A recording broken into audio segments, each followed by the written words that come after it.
My name is Emily Neuberger, and I am the author of A Tender Thing, a new book set in 1958 New York about Broadway musicals.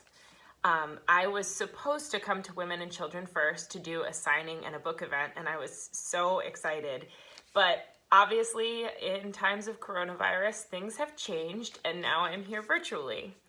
A Tender Thing follows Eleanor, a young woman who moves to New York to star in a new Broadway musical called A Tender Thing, which is about the forbidden love story between a white woman and a black man at the dawn of the civil rights movement.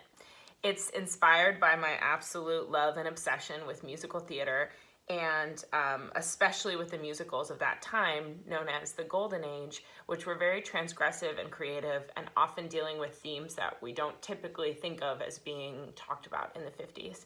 I'm so excited about it, and I had such an amazing time writing it, and I really hope that you check it out. Right now, I'm also having a lot of time to read, and I've revisited some old favorites and some new favorites, and I brought some of them today. I'm a huge historical fiction fan, which makes sense because that's what I have spent the last several years working on. And one book series that I've had the chance to read in the last couple of days is Pat Barker's Regeneration trilogy. This is the first book in this series, and there's two more, The Eye in the Door and The Ghost Road, and they completely blew me away. They're set in World War I and follow a group of British soldiers and a mental health doctor whose task is to work with shell-shocked soldiers and send them back to the war so that they can get healthy enough to continue to fight. It's completely harrowing. Her research is, what she must have researched to write this book is absolutely incredible. And each one of them blew me away. I can't recommend them highly enough. They are a bit hard to read emotionally at times. So I think if you're looking for something cheery, you should maybe save this for after. But the combination of the writing, the story, the characters, and her just observations about people are make these, I think they're some of my favorite books now. Next is a book that's next on my list that I haven't read yet. And it is Wide Sargasso Sea by Jean Rhys, which is the retelling of Jane Eyre from the perspective of Bertha, who, as we all know, was stuck in the attic for the majority of Jane Eyre. And it's set in Jamaica, Dominica, and England. And I've only heard this called a masterpiece, so I couldn't be more excited to read it. I also have here one of my favorite authors of all time, Tana French. She is a crime writer. She lives in Ireland, and she has 7 books that are all set in Dublin. And she's just one of my absolute favorite writers because she combines incredible prose with plots that just...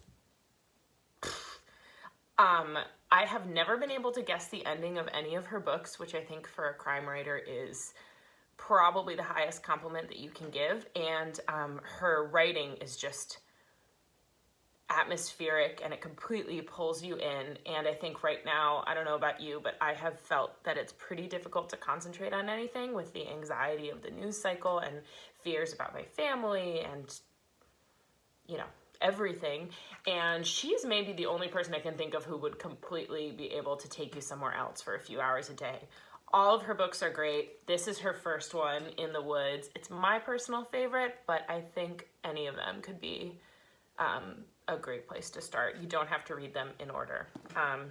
Tana French. Last but not least, I am a huge romance novel fan. I have read dozens and dozens of them. One of the best parts of them is that you can read them very quickly. And I think right now, the highest recommendation is that they all have a happy ending. If they don't have a happy ending, it's technically not a romance novel. There are romances on all sorts of topics. There are really sexy ones, there are pretty PG ones, there are darker ones, lighter ones, funny ones, sad ones, whatever you can think of. And there's tons of blogs online that can help you find a good place to start. I brought Mary Ballow here because she is a master of the form, and she has been writing for years and years and has dozens of books, and they're all great. So I brought her because I think she represents the form pretty well, but you can start anywhere, and they're all, I mean, I think it depends. If you want murder to escape, you can get some murder, or if you want love and happiness, you can try a romance novel. Those are some of my favorites, and that's what I've been reading right now. I wish I could be there in Chicago to be signing books and meeting readers, but unfortunately I can't, so instead I'll just have to meet everyone online. Thank you so much. I hope that you check out A Tender Thing. April 7th, it comes out in bookstores, or more realistically, you can order it from a bookstore online. Thank you so much, and I hope everyone stays safe.